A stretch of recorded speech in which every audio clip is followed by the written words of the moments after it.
네, 오늘은 12번째 강의이고요. 인간론이고, 오늘의 제목은 속죄 언약 속의 인간에 대해서 우리 같이 할 텐데, 자, 우리 교가를 오랜만이 아니라 매주 부르는데, 자, 성경 구약의 제일 앞권에 5권이 나옵니다. 그걸 뭐라고 그러죠?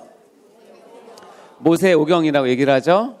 창세기, 출애굽기, 레위기, 민수기, 신명기. 그 다음에는 구약의 역사를 이렇게 기록한 것이 12권이 나옵니다.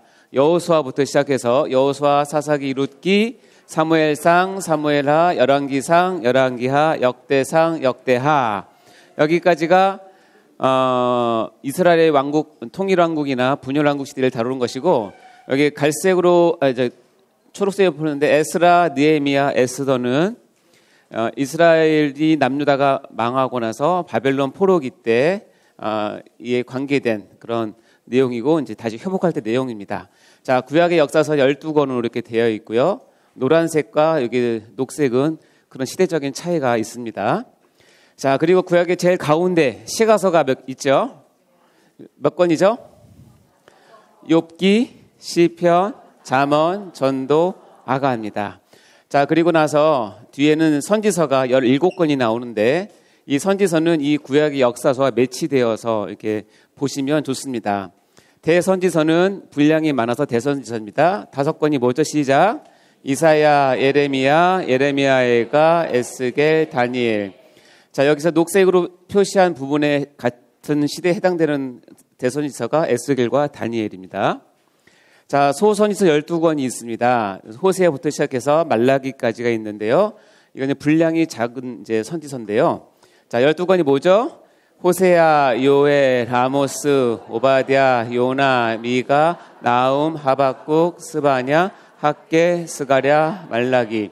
학개, 스가랴, 말라기를 녹색으로 표시한 이유는 바로 이 시대입니다. 그러니까 바벨론 포로기 이후에 다시 이제 회복하면서, 이스라엘 회복하면서 그때 했던 그 역사, 그때 했던 선지서, 그다음에 그때 대선지서가 이렇게 같은 시대라고 생각하시면 됩니다. 그래서 이스라엘 역사는 아브라함부터 시작해서 한 민족이 이루고 애굽으로 들어가서 한 250만 내지 300만으로 이스라엘의 민족을 이루고, 출애굽을 한 후에 하나님께서 직접 다스리시는 사사시대를 거쳤는데, 사사시대를 거치면서 이스라엘 사람들이 뭘 원하냐면 왕을 원했어요. 왕을 원해서 통일왕국 시대, 초대왕이 누구죠?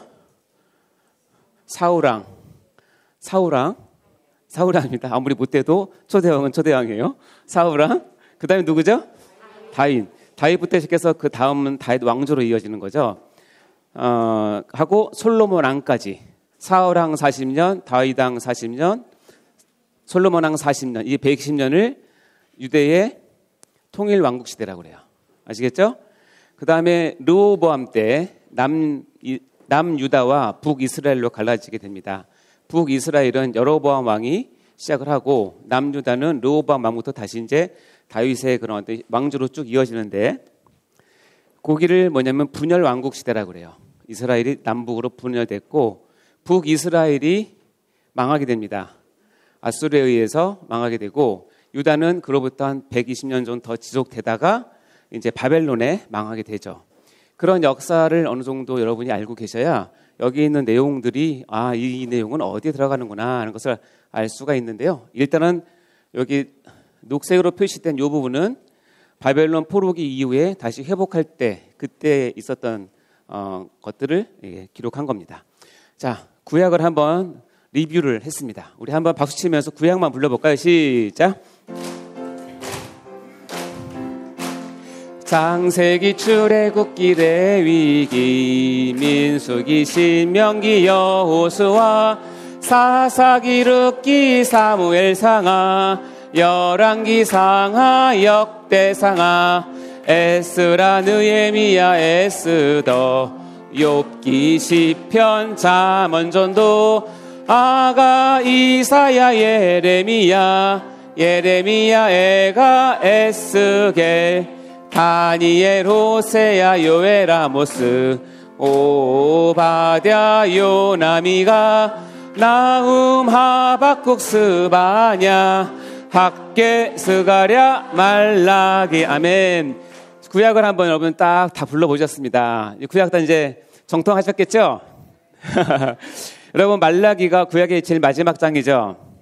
다음에 성경책을 피면 한 장 넘기면 그 다음에 뭐가 나오죠? 신약에 뭐가 나오죠? 마태복음 1장이 나오죠. 말라기의 마지막 장과 마태복음 1장 사이는 우리 종이책으로는 한 페이지지만 역사로 따지면 400년이 흐릅니다. 이 400년을 신구약 중간기라고 부르기도 하고요. 또는 하나님께서 침묵하셔서 침묵기라고 부르기도 하는데 실은 이 400년 동안에 가장 중요한 사건이 벌어집니다. 뭐냐면 때가 참에 그리스도께서 이 땅에 오시는 그리스도께서 성육하실 그 모든 배경을 이 400년 동안에 이루어집니다. 그래서 어떻게 보면 침묵기란 말은 좀 옳지 않은 것 같고요. 오히려 하나님께서 치밀하게 세상의 역사를 주관하셔서 마태복음 1장에 예수 그리스도께서 왕으로 오실 것을 예비하시는 시간이 400년이고 이 400년 기간 동안에 고대 근동의 역사가 아주 화려하게 진행이 됩니다. 대표적인 게 알렉산더 대왕이 전 유럽을 통일하게 되죠. 이 400년 동안에 준비된 것들은 뭐 시간에 다 할 수 없지만 크게 몇 가지가 있는데 첫 번째는 언어가 준비돼요. 언어. 그래서 이 말라기만 해도 히브리 사람들이 쓰는 히브리 언어로 만약에 예수님께서 오셔서 예수님이 복음을 전하면 들을 사람이 아무도 못 들어요. 근데 400년 기간 동안에 헬라가 다시 얘기하면 정신적으로 문화적으로는 알렉산더가 세운 헬레니즘 즉 헬라 문화가 전 우주를 지배해서 모든 역사, 문화, 문명은 다 헬라어로 통하게 돼 있어요. 그래서 복음서에는 뭘로 썼어요? 헬라어로 쓰면 그 당시 세계 사람은 다 읽을 수 있는 거예요. 그걸 400년 동안 준비하세요.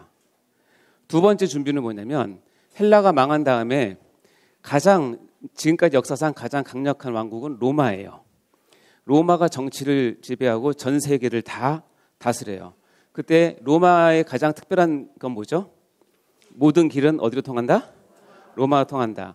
만약에 로마가 전 세계를 지배하지 않으면 한 나라에서 한 나라로 복음이 전달되는 것은 굉장히 어려운 일이에요. 왜냐하면 이게 장벽이 있기 때문에. 그런데 로마가 전 세계를 지배했기 때문에 한 나라 또 한 지역에서 복음이 전파되는데 아무런 거리낌이 없는 거예요. 그러니까 그 로마가 군사가 닦아놓은 길을 따라서 누가 갔냐면 사도 바울이 제자들이 복음을 들고 전 세계에 휘젓고 다니는 거예요. 만약 그때 로마가 지배하지 않았으면 갈 때마다 여권 발행해야 되죠. 출입국 심사 받아야 되죠. 또 잘못 몰리면 죽게 되죠. 근데 로마는 그게 없어졌어요. 그것을 언제 만들었냐면 이 400년 기간 동안에 하나님께서 로마 제국을 세움으로 해서 복음이 가장 편만하게 단시간에 최대한 같은 언어로 전파될 수 있도록 만든 게 이 400년 기간이에요. 그래서 그 때가 참에 다시 얘기하면 하나님께서 복음을 이제 예수 그리스도를 보내셔서 복음을 이제 완성하시고 그것을 제자들을 통해서 교회를 통해서 전 세계에 퍼치게 될 때 이 400년의 기간 동안에 그렇게 할 수 있는 모든 것이 다 이루어진 거예요. 그래서 말라기 끝난 다음에 마태복음에 딱 들어가면 전혀 다른 차원의 세계가 열리는데 여기는 유대 관점의 히브리 관점의 세계관이라면 여기는 어떻게 해요? 이제 헬라어의 관점에서 복음을 기술하게 되고 그것이 전 세계에 퍼지게 되는 것을 볼 수 있죠. 그래서 나온 게 신약 성경이에요. 자, 처음에 신약 성경 딱 들어가면 뭐가 나오죠? 사복음서. 그렇죠? 뭐 있어요? 마가, 누가, 요한복음. 그다음에 구약은 역사서가 12권인데 신약은 역사서가 몇 권? 한 권. 뭐죠? 사도행전. 사도행전은 지금도 기록되고 있다고 말씀드렸죠? 지금 우리 책에 기록된 게 아니라 하나님 나라에 지금 우리가 사도행전적 삶을 살고 있기 때문에 계속 진행되는 ING, 진행 중인 것이 신약의 역사입니다. 자, 바울이 가장 많은 서신서를 썼습니다. 13권. 그리고 히브리서를 만약에 바울이 썼다고 하면 플러스 1 이렇게 돼서 바울은 로마서부터 시작해서 빌레몬서까지 그리고 히브리서까지 써서 이게 바울 서신서라고 이야기를 하고요. 그 다음에 이제 공동 서신서에는 야고보서부터 해서 유다서까지 그리고 마지막에 요한계시록의 마지막까지 이렇게 이제 신약으로 이제 구성이 되어 있는 것입니다. 신약은 총 27권입니다. 자, 그러면 구약과 신약의 흐름이 이렇게 되기 때문에 우리가 하나님의 말씀을 알고 또 연구할 때는 이스라엘 역사가 기본적으로 알려셔야 되고, 그다음에 이 말씀이 어떤 배경에서 쓰여졌는지 이것을 같이 아시면 하나님 말씀을 이해하는 데 큰 도움이 됩니다. 자, 우리 신약 한번 불러볼까요? 마태, 마가, 누가, 요한, 사도행전, 로마서, 고린도, 전후서, 갈라디아, 에베소, 빌립보, 골로새, 데살로니가, 전후, 디모데전서, 디모데후서, 디도, 빌레몬, 히브리, 야고보, 베드로, 전후, 요한, 1, 2, 3서, 유다, 계시록. 이 책의 이름은 생명책이니 구약이 39, 신약 27. 이 책의 권수를 모두 합하니 생명의 양식이 66이라. 이 책의 말씀을 열심히 읽고 배우고 익히며 마음에 새겨 평생에 주님께 순종하면 하늘의 상급이 너희 것이라. 아멘. 감사합니다. 기도하고 시작하겠습니다. 하나님 아버지 감사합니다. 저희들에게 이렇게 귀한 하나님의 말씀을 체계적으로 배울 수 있는 시간과 장소를 허락하여 주시고, 특별히 저의 마음을 인도하셔서 사모하는 마음으로 이 자리에 나오게 하셔서 감사합니다. 하나님, 이 시간 저희들의 마음을 받아주시고 하나님의 신령한 음성과 은혜를 이 시간 부어주셔서 하나님을 더 깊이 사모하고 사랑하며 깨달을 수 있도록 주님 축복하여 주시옵소서. 처음 시간입니다. 마치는 시간까지 주 성령님께서 저희와 동행하여 주시고 임재하여 주시고 통치하여 주셔서 이 시간 하나님의 영광이 드러나는 귀한 시간 되게 도와주옵소서. 감사드립니다. 예수님 이름으로 기도하옵나이다. 아멘. 자, 출석은 여러분 꼭 각자 체크하시고 궁금하신 사항은 설교방에 설교장님께 문의하시면 저희들이 다 처리를 해드립니다. 그리고 아까 말씀드렸지만 새롭게 시작하시는 분들이 종종 문의가 오는데 일단은 다 받겠습니다. 그러니까 오신 분 작성하시고 앞에 것들을 많이 못 들으시고 오셨다면 저희들이 유튜브 계정이 다 있으니까 그것을 통해서 읽으시고, 그리고 출석을 꼭 원하시면 레포트 체크를 꼭 해주시면 감사하겠습니다. 그다음에 오늘은 19교구, 20교구 우리 식구분들께서 마지막 정리를 좀 부탁드리는데요. 19교구, 20교구 한번 손들어 보실까요?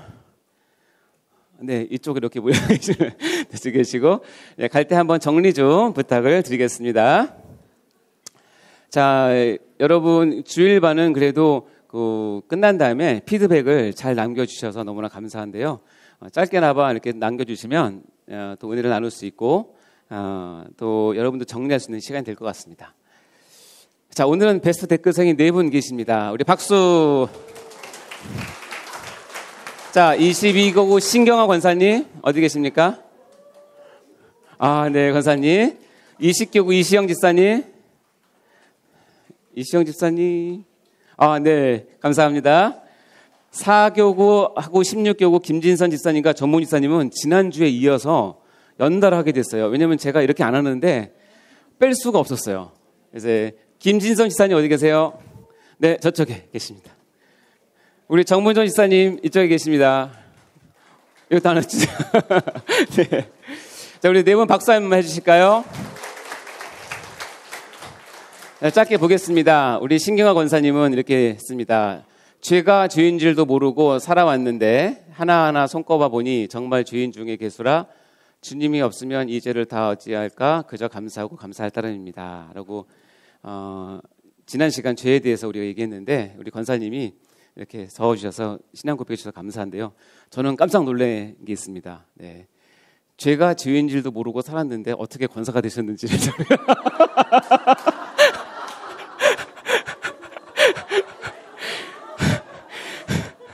하나님의 은혜죠, 그렇죠? 네, 여러분 목사가 됐는데도 자기가 죄인지도 모르는 목사님이 있을 수 있어요.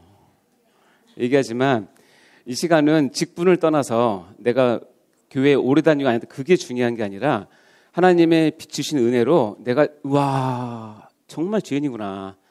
내가 죽을 수밖에 없었구나. 내가 뒤주에 갇힌 그런 죄인이구나 하는 것을 깊이 깨달으시면 됩니다. 그리고 그건 여러분에서 나오는 것이 아니라 하나님께서 주시는 정말 햇빛과 같은 한 줄기 빛과 같은 은혜이니까 권사이면 어떻습니까? 지금 깨달으면 됐죠. 그렇죠? 예, 여러분도 꼭 깨달으시기 바랍니다. 우리 이시영 집사님 표현이 참 재밌었는데요. 죄의 그물은 상상할 수도 없을 만큼 촘촘하여 안 걸릴 수 없으며 걸렸다면 빠져나올 수 없습니다. 제가 보기 간증인 것 같습니다. 예. 오죽하면 하나님께서 그 귀한 독생자를 죽이시면서까지 우리를 죄에서 구원해 주셨겠습니까? 11강 설교를 끝내고 내가 죄인 중에 괴수구나 하는 생각에 마음이 하나님께 너무너무 죄송했습니다. 매일매일 사형을 당해야 할 죄인임이 명백하게 드러날 때 매일매일 회개의 삶을 살아야겠다고 결단해 봅니다. 이 마지막 매일매일 내가 사형당해야 될 죄인임이 드러날 때 실망하거나 낙마하거나 무시하거나 그것을 하시면 안 되고 정답이 여기 있어요. 어떻게 돼요? 매일매일 회개의 삶을 사시면 돼요. 예, 가장 중요한 단어를 명확하게 적어주셔서 우리 이시영 집사님 감사합니다. 박수해 주세요. 김신선 집사님 말씀인데요. 너무 글 잘 쓰세요. 잠깐 미웠던 마음을 회개하며 여보님께 오늘 강의 정말 중요하대. 같이 들었으면 좋겠어라고 얘기하고 오늘 윤 집사님과 참석했어요. 이것도 은혜. 여기서 한 가지 아는 사실은 뭐냐면 여보님은 곧 윤 집사라는 거. 왔어요. 근데 참석했대요. 근데 그 다음 말이 저를 마음 울렸는데 자기가 죄인이라고 고백하네요. 정말 은혜입니다. 오늘 오셨습니까, 여보님? 네, 속기 오셨으면 좋겠습니다. 네. 죄인을 부러오신 주님을 1등으로 모시라는 담임 목사님 설교와 이어지며 은혜가 더해지고 더 감사한 설교입니다. 교리는 사랑입니다. 이것도 너무 멋있죠? 네, 박수 한번 해주세요. 우리 정문정 집사님 글인데 제가 이 글을 듣고 깜짝 놀랐습니다. 글씨가 좀 작은데 제가 읽어드릴게요. 월요일 이제 지난주이죠. 월요일 출근길에 유튜브에서 이 영상을 듣고 있는데 딱 하나 달린 댓글이 눈에 들어왔습니다. 여기 밑에 있는 댓글인데 요 댓글인데 내용이 뭐냐면 야 처음 나오는 말씀은 좀 그렇지 않냐? 인육을 먹었다는 말씀은 좀 이렇게 적었다고 해요. 댓글에. 이 댓글을 보는데 신명기 28장 14절부터 68절에 있는 불순종에 대한 수많은 저주가 떠올랐습니다. 설교에서 배운 것들을 오래 기억하게 하시려고 하나님께서 에레미야가 4장 10절 말씀을 보여주셨구나 하는 생각이 들었습니다. 설교를 듣기 전에 이 말씀을 읽었다면 굳이 저 말씀을 영상에 넣을 필요가 있었을까 하고 댓글을 남긴 분과 동일한 반응을 보였을 것 같습니다. 그러나 설교를 들은 이후에는 내가 얼마나 죄 가운데 살고 있길래 깨닫게 하시고자 이 말씀을 주셨을까 생각하며 저 댓글에 댓글을 달게 되었습니다. 교리를 배우면서 죄에 대해 다시금 나를 돌아보고 불순종에 대한 하나님의 징벌이 얼마나 크고 무서운지를 다시금 깨닫게 되었습니다. 감사합니다. 박수해 주세요. 여기는 뭐 더 덧붙일 말이 없을 정도로 우리가 죄에 대해서 민감할수록 우리가 하나님을 더욱더 가까이 갈 수 있습니다. 죄에 대해서 이렇게 깊은 깨달음 그리고 찔림 그리고 하나님 앞에 나아가고 회개하는 것들이 여러분의 신앙 가운데 가장 기본적인 그런 장치가 되어야 됩니다. 또 귀한 나눔 정말 감사드립니다. 자, 오늘은 말씀드린 것처럼 속죄 언약, 구속 언약 속의 인간에 대해서 같이 강의 들어가도록 하겠습니다. 자, 우리가 지금 인간론 하고 있죠? 네, 우리가 지금 어둠에 쯤 가고 있는지를 늘 생각하셔야 됩니다. 예, 서론 끝나고 신론 끝나고 지금 인간론 하고 있습니다. 오늘 인간론 구속 언약과 속죄 언약과 다음 시간에 은혜 언약을 하면 2시간이면 인간론을 이제 마치게 됩니다. 지금 우리가 인간론을 하고 있습니다. 자, 우리 지난 시간과 복습하고 시작할까요? 1번 시작. 행위 언약은 그리스도인들에게 현재도 유용한 언약이며 이에 대한 순종이나 불순종의 결과로 하나님의 축복이나 저주를 맛볼 수 있는 실제적인 언약이다. 이제 행위 언약, 네, 그래요? 네, 맞습니다. 자, 2번 시작. 참된 믿음은 옳고 그름에 대한 인식이 아니라 하나님의 말씀, 즉 계명에 대한 순종에서 나온다. 아멘. 자, 3번 시작. 죄에 대한 인식은 신앙의 첫걸음이며 신앙 성숙의 바탕이 되고 나의 구원의 절대적 필요성을 갖게 해주는 매우 중요한 진리이다. 아멘. 여러분, 한 주 동안 지난번 강의 드렸던 분들은 한 주 동안 내가 정말 심각한 죄인이구나 하는 것을 좀 많이 느끼고 사셨습니까? 아멘. 네, 이 죄에 대한 인식을 늘 깊이 가지시고 예민하게 가지시는 것은 여러분의 신앙을 바로 갖는데 가장 중요한 첫 걸음이 됩니다. 자, 그럼 우리가 요 PPT는 여러분 이제 많이 보셨어요. 인간론은 결국은 하나님께서 인간을 어떻게 보느냐, 즉 성경이 인간을 어떻게 표현하고 있느냐를 보는데 크게 세 가지예요. 오늘 담임 목사님도 이런 계통으로 말씀하셨잖아요. 처음 창조된 인간, 즉 원시 상태, 원인으로서 하나님의 형상으로서 하나님의 형상을 부여받은 존귀한 인간. 그러나 너는 피조물이고 나는 창조주라고 하는 어떤 질서를 잡게 해주신 행위 언약. 이 두 가지가 이제 처음 창조된 인간에 있고, 애석하게도 행위 언약이 실패해서 우리 인류 가운데, 인간 가운데 죄가 들어오게 되고 죄 속에서의 인간이 우리가 지난 시간에 배웠던 내용입니다. 기억나시죠? 잘 모르시겠으면 집에 뒤줄을 하나 좀 장만하셔가지고 아침마다 들어갔다 나오고 저녁마다 들어갔다 나오면 알 겁니다. 지난 시간에 배웠던 거 기억하시고, 자, 그러면 이제는 이렇게 죄 속에서 죽을 수밖에 없는 인간을 하나님께서 특별한 은혜 가운데 구원을 받는 인간을 예정을 하세요. 작정을 하세요. 그것을 은혜 언약 안에 있는 인간을 하는데, 이 은혜 언약을 받기 위해서 선 작업이 있는데 그것이 바로 오늘 배울 속죄, 구속 언약 속의 인간입니다. 자, 오늘 내용은 뭐라고요? 속죄, 구속 언약 속에 있는 인간에 대해서 오늘 배우게 됩니다. 금방 설명한 내용들이죠. 처음 창조된 인간은 행위 언약이 있었고 죄 가운데 빠졌고, 이제는 속죄 언약과 은혜 언약을 통해서 구원을 받게 되는데 이것이 바로 속죄 언약으로 첫 번째 시간입니다. 여러분, 교재에 보면 이렇게 되어 있는데, 자, 행위 언약에서 출발을 해서 여기 오늘 빈틈을 넣으라고 했는데 이미 다 적어놨죠? 여기 앞에 뭐라고 되어 있습니까? 반드시 행위 언약 속에서 뭘 깨달아요? 그렇죠.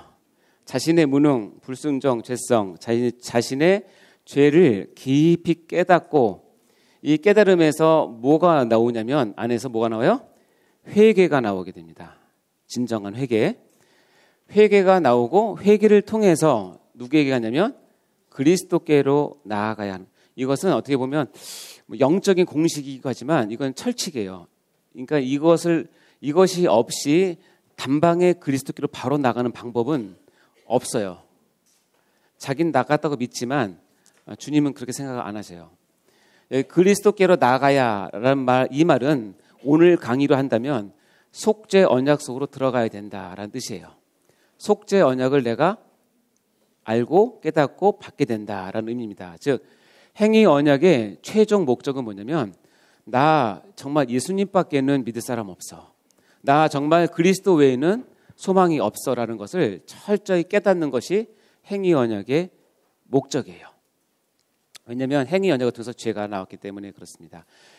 자, 그래서 이런 그 행위 언약, 즉 율법의 기능을 예전에는 이제 몽학 선생이라는 말로 했는데 요즘은 초등교사라고 이렇게 바꿨더라고요.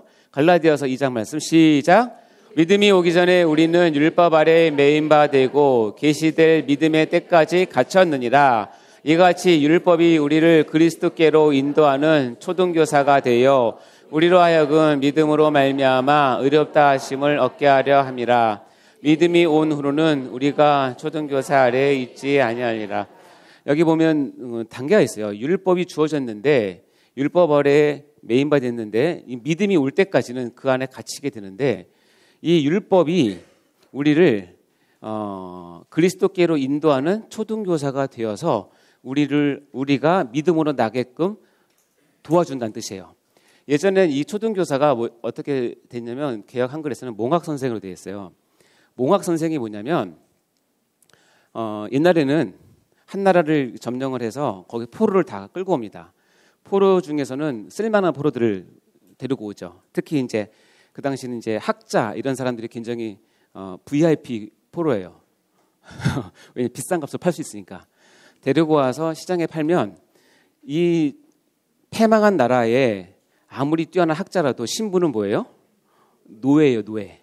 근데 그 승전국에 돈 많은 또는 권력 있는 사람이 지나다가 저 사람 범상치 않아? 알아보니까 뭐 어떤 학문에 아주 능통한 노예예요. 그러면 비싼 값 주고 사요. 데리고 와서 누구냐면 자기 어린 아이들을 가르치는 가정교사로 삼아요. 그걸 뭐라고 그러냐면 몽학 선생이라고 그래요. 근데 그 아이가 이제 그 학자 노예 밑에서 많이 배우게 됩니다. 많이 배우고 되고 어느 정도 성인이 돼서 자기가 판단하고 할 수 있을 때가 되면 몽학 선생의 기능은 없어지는 거죠.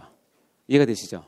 그래서 몽학 선생은 신부는 노예인데 하는 일은 자기 주인의 아들을 직접 가르치는 개인 교수가 되는 거예요. 그래서 이 몽학 선생은 마치 율법이 그거와 같다. 율법은 우리를 완전하게 구원시켜줄 수 있는 방편은 되지 못한다. 원래 그렇게 계획이 되어 있었지만 우리가 전에 얘기했지만 우리가 그것을 다 지킬 수 있는 사람이 없기 때문에 결국은 몽학 선생은 어떤 유도를 하냐면 네가 참으로 구원 얻기 위해서는 내가 아니라 예수가 필요하다는 것을 깊이 알려주게 돼요. 그것을 언제 아냐면 여러분이 율법 안에 들어가서 그것을 지키려고 노력을 했을 때 그것을 깨닫게 된다는 것이죠. 그래서 이거를 한번 정리를 한다면 행위 언양의 기능이라는 내용입니다. 다시 한번 율법의 기능은 세 가지 기능이 있어요. 뭐냐면 첫 번째 기능 금방 말씀하신 것처럼 율법이 몽학 선생이 돼서 나는 구원이 불가능하고 내가 율법에 있다 보니 죄를 깨닫게 됩니다. 그러면 우리는 마음이 가난해지고 연약해져서 무엇을 바라고 있냐면 나의 이 죄를 해결해 줄 수 있는 그 누군가를 갈망하게 되고 그래서 이것을 언약적으로 표현하면 행위 언약에서 이것을 깨닫고 속죄 언약으로 내가 갈 수 있도록 해주는 첫 번째 기능이 행위 언약의 첫 번째 기능이에요. 율법의 첫 번째 기능. 자, 이렇게 해서 속죄 언약으로 갔어요. 속죄 언약으로 가서 보니까 내가 나의 죄를 다 속할 수 있는 길이 있네. 진리가 있네. 그것을 내가 알았네. 라고 기뻐하면서 내 신분이 죄의 자녀에서 하나님의 의의 자녀로 바뀌었어요. 그리고 나서 하나님께서는 그 하나님의 자녀를 다시 어디로 보내냐면 행위 언약으로 보내세요. 다시 한번 얘기합니다. 행위 언약을 통해서 속죄 언약으로 와서 내가 죄를 깨닫고 구원을 얻는 것을 깨달았잖아요. 그래서 신분이 바뀌었잖아요. 그리고 나서 거기서 끝나는 게 아니라 하나님은 이런 하나님의 자녀를 다시 어디로 보내냐면 행위 언약, 즉 율법으로 보내요. 그래서 구원받은 자를 다시 행위 언약으로 보내서 첫 번째 기능은 완성이 됐어요. 나를 그리스도께로 인도하는 그런 역할은 끝났고 이제는 뭐냐면 내가 하나님을 믿는 백성으로서 어떻게 살아야 될지, 하나님을 믿는 백성으로서 무엇을 하고 무엇을 하지 말아야 될지, 어떻게 순종하고 어떻게 불순종하면 안 되는지를 가르치는 규범으로 행위 언약이 쓰여요. 이때 행위 언약을 두 번째 기능이라고 얘기를 하는 거예요. 아시겠죠? 첫 번째 기능하고는 다르죠. 그리고 나서 그렇게 살다가 하나님께서는 마지막에 최종 나의 심판의 근거와 상급의 근거를 무엇을 갖고 하냐면 네가 행위 언약을 가지고 어떻게 살았는지를 가지고 나를 판단하세요. 그것을 제3기능이라고 얘기를 해요. 이 세 가지 기능이 있는데요. 잠깐 볼게요. 첫 번째 기능은 금방 말씀드린 것처럼 율법을 몽학 선생으로 해서 속죄 언약으로 인도하게 하는 기능이죠. 로마서 3장 볼까요? 시작. 우리가 알거니와 무릇 율법이 말하는 바는 율법 아래 있는 자들에게 말하는 것이니 이는 모든 입을 막고 온 세상으로 하나님의 심판 아래 있게 하려 함이라. 그러므로 율법의 행위로 그의 앞에 의롭다 하심을 얻을 육체가 없나니 율법으로는 죄를 깨달음이라. 여기 나오죠. 율법의 행위로는 우리가 하나님 앞에 의롭다 할 육체가 없어요. 근데 왜 이걸 나에게 주시지? 율법으로는 뭘 깨달으라고요? 내가 얼마나 죄인인지를 깨달으라고 주셨다는 뜻이에요. 로마서 3장 28절 말씀 시작. 그러므로 사람이 의롭다 하심을 얻는 것은 율법의 행위에 있지 않고 믿음으로 되는 줄 우리가 인정하노라. 그래서 깨달아 보니까 율법의 행위로서는 우리가 의롭다함을 얻을 수는 없고 여기서 뭘로요? 믿음으로 되는 건다는 것을 깨닫게 된다는 것이에요. 그래서 나온 것이 이제 이 말씀입니다. 로마서 3장 28절 시작. 율법이 들어온 것은 범죄를 더하게 하려 함이라. 그러나 죄가 더한 곳에 은혜가 더욱 넘쳤나니 이는 죄가 사망 안에서 왕노릇한 것 같이 은혜도 또한 의로 말미암아 왕노릇하여 우리 주 예수 그리스도로 말미암아 영생에 이르게 하려 함이라. 결국 율법이 들어온 것은 내가 얼마나 죄인인지를 깊이 더 알게 하고 범죄를 더하게 하기 위해서 율법을 주신 거예요. 그러니까 여러분, 내가 얼마나 죄인인지를 알려면 어디에 들어가면 되냐면 율법에 들어가서 율법을 통해서 내가 구원을 받으려고 노력을 해보고 지키려고 해보세요. 해보면 뭘 알 수 있냐면 내가 얼마나 큰 죄인인지를 비로소 깊이 깨닫게 돼요. 근데 너무나 감사한 거는 그렇게 내가 형편없는 죄인임을 깨달았을 때 넘치는 게 있는데 뭐냐면 은혜가 더욱 넘친다는 거예요. 그러면 율법이 들어와서 내가 죄인인 걸 깨닫고 은혜가 넘치는 것 사이에는 뭐가 있을까요? 회개. 아까도 얘기했지만 이 회개가 지금 여기 안 적혔지만 율법으로 인해서 죄가 넘치는 곳에 은혜가 넘치는데 죄를 많이 져서 은혜가 넘치는 게 아니라 죄를 많이 짐으로 해서 나에게 뭐가 해요? 회개가 넘침으로 해서 회개를 통해서 회개를 붙잡고 하나님께서 부어주신 은혜가 넘친다는 거예요.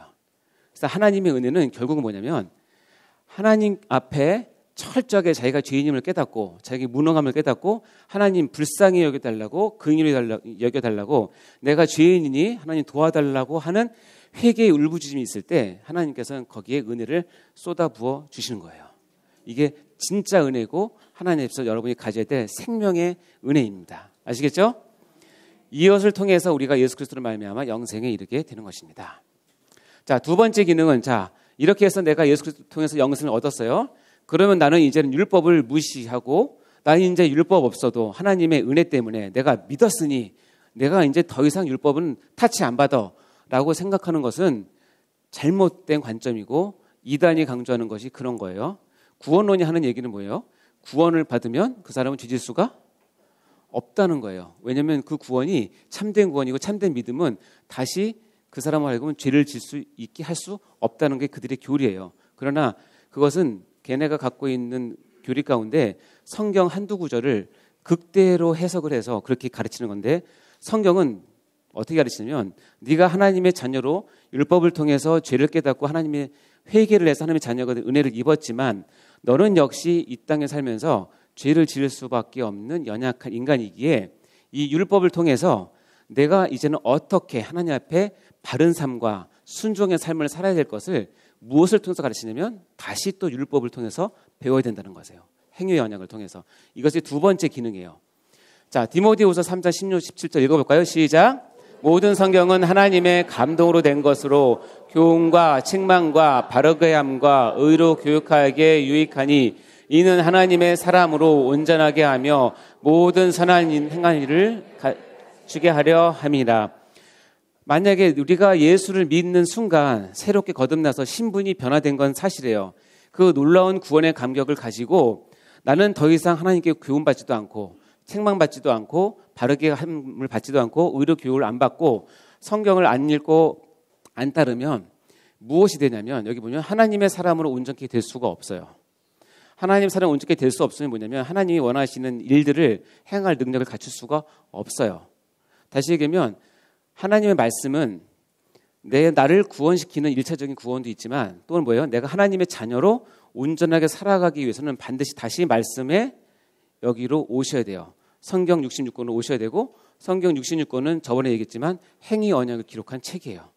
그것을 보면서 내가 해야 될 것, 하지 말아야 될 것, 내가 선악과를 따먹지 말아야 될 것 이런 것들을 말씀을 통해서 다시 교훈을 받으면서 목표가 뭐냐면 하나님의 사람으로 온전하게 될 때까지 여러분은 계속 교훈과 책망과 바르게 함과 의로 교육을 받으셔야 된다는 거예요. 아시겠죠? 이것을 무시하고 나는 이미 다 받았다고 생각하고 사는 것은 굉장히 위험한 삶이 됩니다. 어리석은 삶이 되는 거죠. 자, 마지막으로는 하나님께서 나의 삶, 우리의 인생을 평가하실 때 이 행위 언약에 기록된 율법, 즉 성경을 통해서 상급의 근거로 사용하십니다. 요한계시록 말씀 앞에 볼까요? 시작. 또 내가 보니 죽은 자들이 큰 자나 작은 자나 그 보좌 앞에 섰는데 책들이 펴 있고 또 다른 책이 펴졌으니 곧 생명책이라. 죽은 자들이 자기 행위에 따라 책대로 기록된 대로 심판을 받으니. 이건 하나님의 이제 마지막 심판을 묘사하는 계시록의 말씀인데, 이제 묵시 문학이기 때문에 이걸 뭐 100% 현실과 딱 맞춰서 생각할 수 없지만 그 근본은 같아요. 뭐냐면 내가 보니, 요한이 보니 죽은 자들이 큰 자나 작은 자나 그 보좌 앞에 서 있어요. 근데 책이 펴 있는데 하나는 책들이라고 표현되어 있어요. 하나는 책들. 그리고 또 다른 책이 있는데 이 책은 단수로 되어 있어요. 책. 근데 그 책의 이름이 뭐냐면 생명책이에요. 자, 그러면 일단 책들을 설명하는데 죽은 자들이 뭘 따라? 자기 행위를 따라 어떻게 해요? 책들에 기록된 대로 뭘 받아요? 심판을 받아요. 그러니까 여러분이 전에도 얘기했지만 하루 살면서 여러분이 했던 모든 행위들은 여러분은 잊어버릴 수 있지 모르겠지만 하나님의 앞에 있는 책들에게는 빼곡하게 다 기록이 돼요. 그것을 해결하지 않고 하나님 앞에 서면 하나님께서 그 책을 펴시고 조목조목 짚으시면서 너 그때 왜 그랬니? 너 그때 이런 행위를 했는데 왜 그랬어? 하고 이 책들에 기록된 대로 심판을 하세요. 하나님은 공의하시기 때문에 책들에 기록된 것을 공의로 판단하시고 우리를 뭐 하신다? 심판을 하세요. 그럼 책들에 기록대로 심판하실 때 무엇을 갖고 하냐면 하나님께서 우리에게 주신 말씀을 가지고 심판하시는 거예요. 기준으로. 성경 66권의 말씀을 통해서, 즉 율법을 통해서. 그러니까 우리가 나의 모든 생활의 기준은 복음이 되어야 되고 예수 그리스도가 되어야 되는데, 그럼 복음과 예수 그리스도가 나의 삶의 기준이 된다고 할 때 그럼 구체적으로 뭐예요? 그러면 뭐냐면 성경에 기록된 하나님의 명령과 말씀을 내가 지키느냐 지키지 않느냐를 하나님께서 다 기록을 하신다는 거예요. 여러분의 삶의 기준은 주위 사람들 얘기나 인터넷이나 어떤 TV나 매체가 아니라 여러분의 손에 들려있는 성경이 여러분의 삶의 기준이 되셔야 돼요. 왜냐하면 그걸로 여러분이 심판받으시기 때문에 그렇습니다. 아시겠죠? 그러니까 오늘 목사님 말씀처럼 말씀이 얼마나 중요한지 말씀을 연구하고 사모하고 배우고 익히고 그렇게 하셔야 돼요. 그게 여러분이 잘 살기 위한 가장 베이스가 됩니다. 덮어놓고 믿으면 뭐한다? 망한다. 펼쳐놓고 믿으세요. 알았어요? 네. 성경책 덮어놓고 믿으시면 망해요.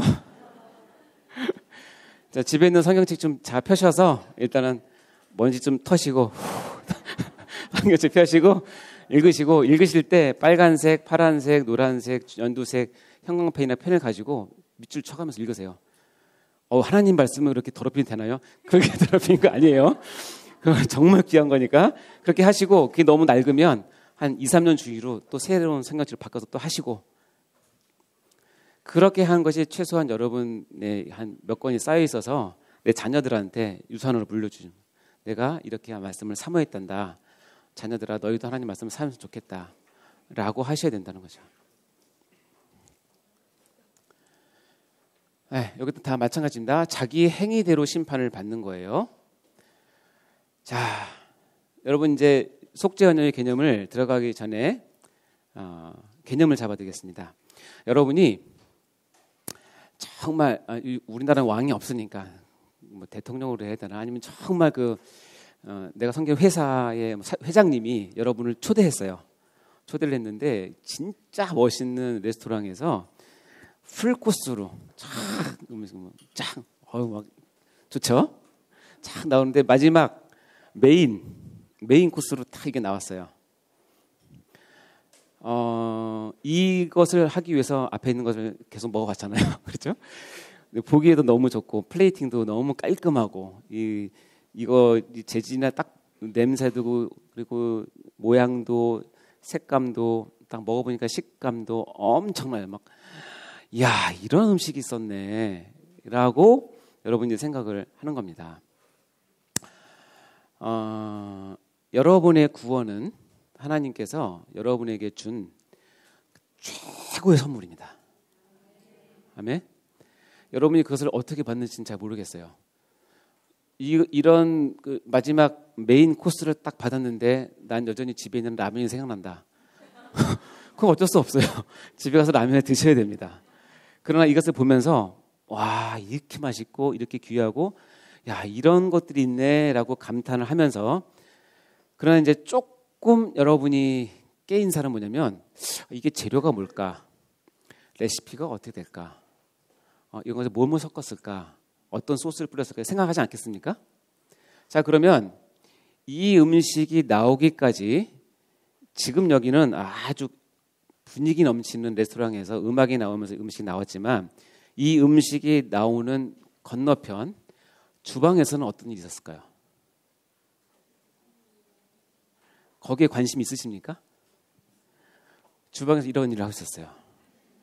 최고급 셰프들이 각자가 맡은 위치에서 최선의 노력을 해서 음식을 만들어서, 그것이 만들어져서 뭐가 나왔냐면 하나의 메인 디쉬가 탁 나온 거예요.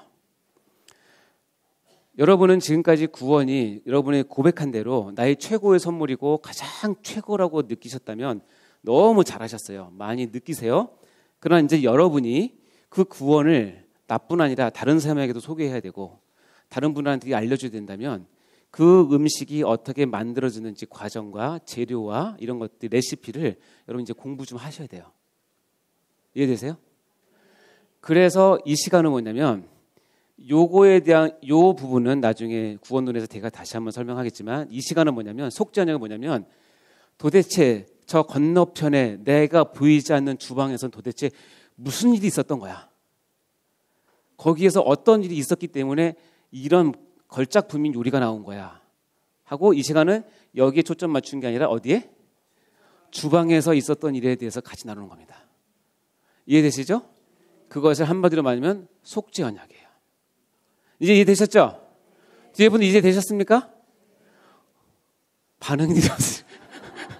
뒤에 분들은 배고프십니까? 자, 이해되셨죠? 자, 이제 주방으로 들어가 봅시다. 속죄언약은 다른 말로 구속언약이라고 얘기합니다. 어떤 신학책에는 구속언약을 주로 쓰고 어디에는 속죄언약을 쓰는데 둘 다 마찬가지입니다. 속죄, 죄를 속하는 언약, 또는 구속, 죄를 대속해주는 언약, 이런 건데 어떤 걸 써도 상관없는데, 저는 일단 편의상 속죄를 하도록 하겠습니다. 왜냐하면 구속언약도 말 너무 좋은데, 구속하면 잘 모르는 사람들이 자기가 구속됐던 것을 기억하면서 어감이 안 좋다고. 그래서 이건 나중에 이제 기독론에 가면 이제 구속에 대해서 다시 한번 설명을 드리겠습니다. 이것을 평화의 의논이라는 말로 표현하기도 하고요. 이것은 하늘 위에서, 영원 전에 하늘 위에서 있었던 계약에서 천상 계약이라는 닉네임도 있습니다. 스가랴 6장 13절 말씀 읽어볼까요? 시작. 그가 여호와의 전을 건축하고 영광도 얻고 그 자리에 앉아서 다스릴 것이요, 또 제사장이 자기 자리에 있으니 이들 사이에 평화의 의논이 있으리라 하셨다 하고, 옛날 제가 공부할 때는 이 평화의 의논이 지금 속죄 언약을 표현하는 단어로 썼는데, 제가 어저께 다시 한번 찾아보니까 이 평화의 의논이라는 말은 속죄 언약과 뭐 아주 밀접하게 연관되어 있지는 않는다라는 그 말도 있더라고요. 어쨌든 뭐냐면, 하나님께서 샬롬, 즉 우리 인류에게, 인간에게 평화를 주기 위해서 하늘 위에서, 지금 스가랴에 보면 이게 지금 하늘에서 일어난 일이거든요. 하늘에서 있었던 의논이 있었다라는 것으로 속죄 언약을 얘기합니다. 자, 속죄 언약은 마찬가지로 언약이기 때문에 뭐가 있죠? 대상이 있어요.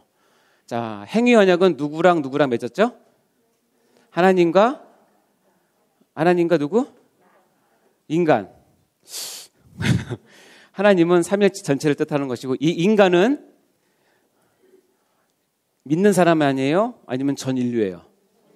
전 인류 말씀드렸죠? 그게 행위 언약이에요. 자, 그러면 속죄 언약도 이것도 마찬가지로 언약이고 계약이기 때문에 대상이 있어요. 근데 놀랍게는 뭐냐면, 속죄 언약의 대상은 성부 하나님과 성자 하나님이에요. 성부 하나님과 성자 예수님이 둘이 맺은 언약이에요. 그래서 성부 하나님은, 예 아들아, 내가 삼위일체 하나님을 대표할게 하고 성부 하나님이 테이블에 나오신 거고, 성자 예수님은 제가 그러면 하나님 백성을 대표할게요 하고 나오신 거예요. 그래서 두 분 사이에 맺은 언약이 속죄 언약이에요. 그래서 이 사이에 맺은 언약이기 때문에 언약을 이제 속죄 언약을 얘기합니다. 속죄 언약의 핵심이 뭐냐? 그때 계약할 때 가장 중요한 타픽이 뭐냐면, 도대체 행위 언약을 어긴 저 죄인을 어떻게 구원할 수 있을까가 이 언약의 타픽이에요. 뭐라고요? 죄인의 구원을 어떻게 이룰 것인가에 대해서 두 분이 얘기한 거예요. 자, 그럼 봐요. 죄는 누가 졌어요? 인간이 졌어요. 근데 해결은 지금 누가 하시는 거예요? 성부 하나님과 성자 하나님이 하시는 거예요. 그럼 밑에 읽어봐요. 시작.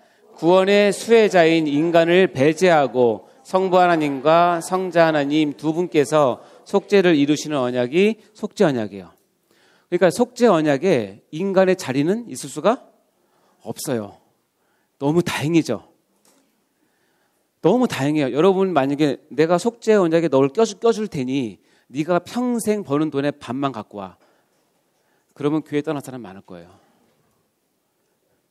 내가 너를 속죄 언약의 파트너 삼아줄 테니 네 인생 70 중에서 30년은 예를 들어서 뭐 수녀로 살아 그러든가 교회에서 헌신해 이렇게 하면 쉽지 않아요. 근데 너무 감사한 거는 속죄 언약을 이룸에 있어서 인간은 들어갈 자리가 없다는 뜻은 뭐냐면 이 속죄 언약으로 만들어지는 속죄, 즉 구원에 인간의 노력이나 인간의 어떤 흐름이나 인간의 어떤 판단이나 인간의 어떤 드림이 하나라도 있을 수가 없다. 아시겠죠?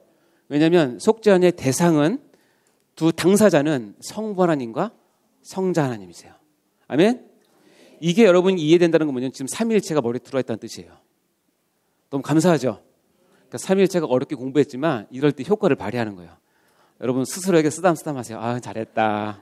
아유, 머리도 이렇게 좀 해보시고 옆 사람 하지 마시고 자기 머리 하세요. 자, 이제 이해가 되셨어요? 디모데서 1장 9절 말씀이 이제 이해가 됩니다. 시작. 하나님이 우리를 구원하사 거룩하신 소명으로 부르심은 우리의 행위대로 하심이 아니요 오직 자기 뜻과 영원 전부터 그리스도 예수 안에서 우리에게 주신 은혜대로 하심이다.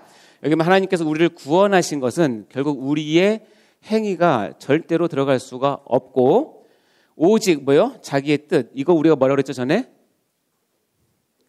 자기의 뜻.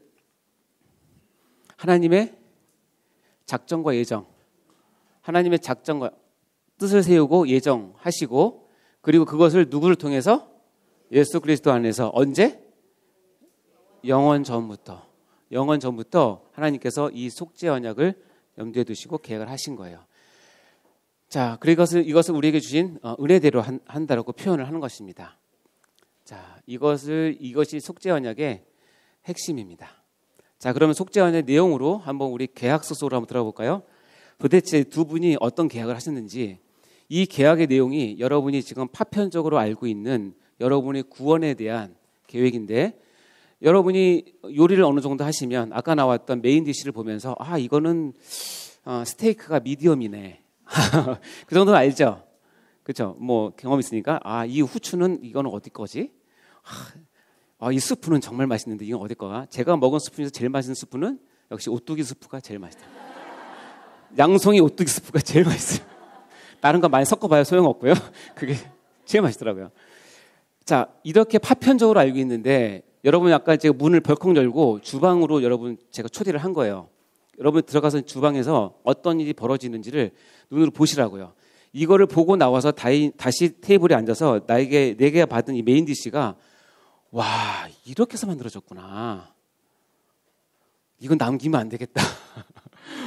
너무 감사하다. 이렇게 초대해 주신 이 우리 뭐 회장님이 누군지 너무 감사하다라고 감사를 하게 되는 거예요.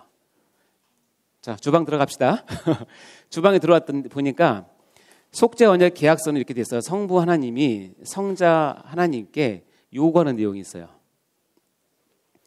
요구를 해서 이 요구를 너희가 오케이 하면 내가 이런 일을 하겠다고 약속해 주는 내용이 있어요.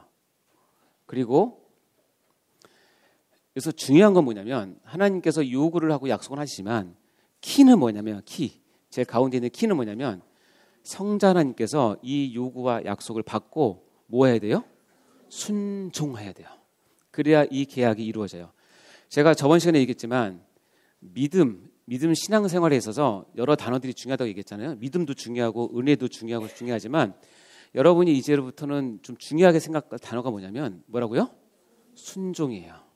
왜냐하면 그리스도께서 이것을 하셨기 때문에 그래요. 아시겠죠? 여러분 순종의 목숨을 거셔도 됩니다.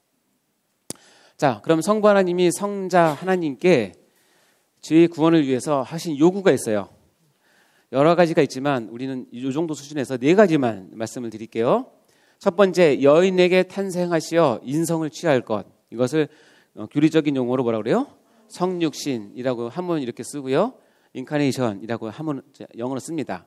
그리고 두 번째 요구는 뭐예요? 자신을 율법 아래 둘 것. 세 번째는 뭐예요? 고난과 죽음을 당함, 십자가를 져야 함. 네 번째는 뭐예요?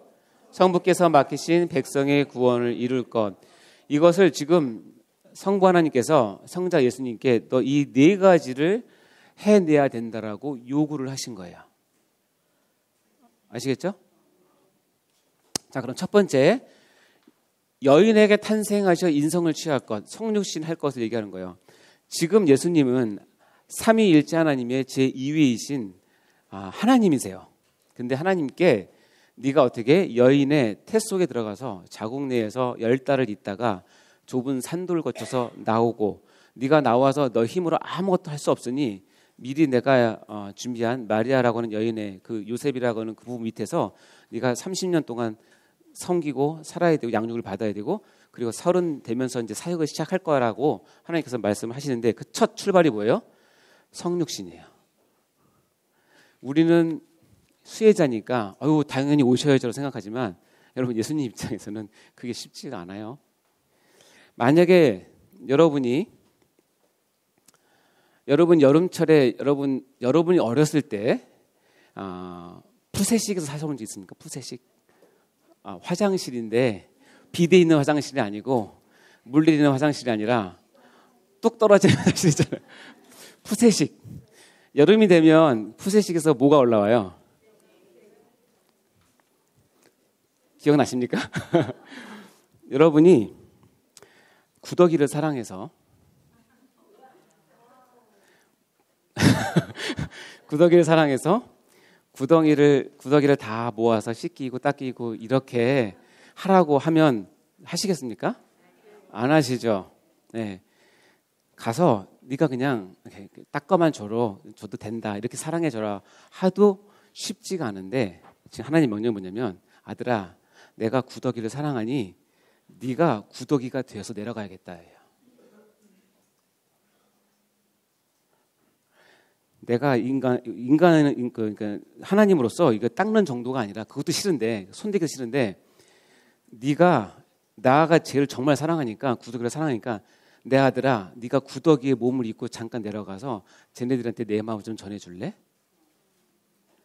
그래서 여러분의 이 땅이 아름답게 느껴지지만 하나님 보시기엔 이 땅은 정말 역겨운 곳이에요.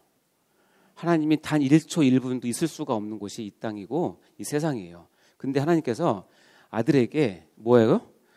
몸을 입고 구더기가 되라고 하신 거예요. 근데 예수님이 이거를 오케이 하셨어요. 자, 빌립보서 2장 7절 8절 시작.